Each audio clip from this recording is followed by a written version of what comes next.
নাহমাদুহু ওয়া নুসাল্লি আলা রাসূলিহিল কারীম আম্মা বা'দ। কাছে ও দূরে, দেশে ও প্রবাসে যারা আমার কথাগুলি শুনছেন সকলকে জানাচ্ছি বাংলা নববর্ষের শুভেচ্ছা এবং ইসলামিক সম্ভাষণ। আসসালামু আলাইকুম ওয়া রাহমাতুল্লাহি ওয়া বারাকাতুহু। সকলের কাছে আমার একটা প্রশ্ন, বাংলা নববর্ষ চলে এসেছে। বাংলা নববর্ষ আমাদেরকে কি শিক্ষা দিচ্ছে? আমাদের ইমানের উন্নতি হচ্ছে নাকি আদৌ আমাদের অজান্তে গুনার দিকে আমাদেরকে ঠেলে দিচ্ছে? আমরা মুসলমান হিসেবে আমরা এমন অনেক কিছু অশ্লীল কর্মকাণ্ডে লিপ্ত হয়ে যায় যা ইসলামের বিপরীত, শরীয়তের বিপরীত।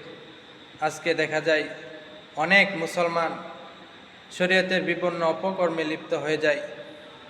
আমাদের মুসলমান ছেলেমেয়েরা অবাধ মেলামেশা, ডাক ডোল, ফটকা ফোটানো, বিভিন্ন গান বাজনায় তারা লিপ্ত হয়ে যায়, যা ইসলামের বিপরীত, শরীয়তের বিপরীত।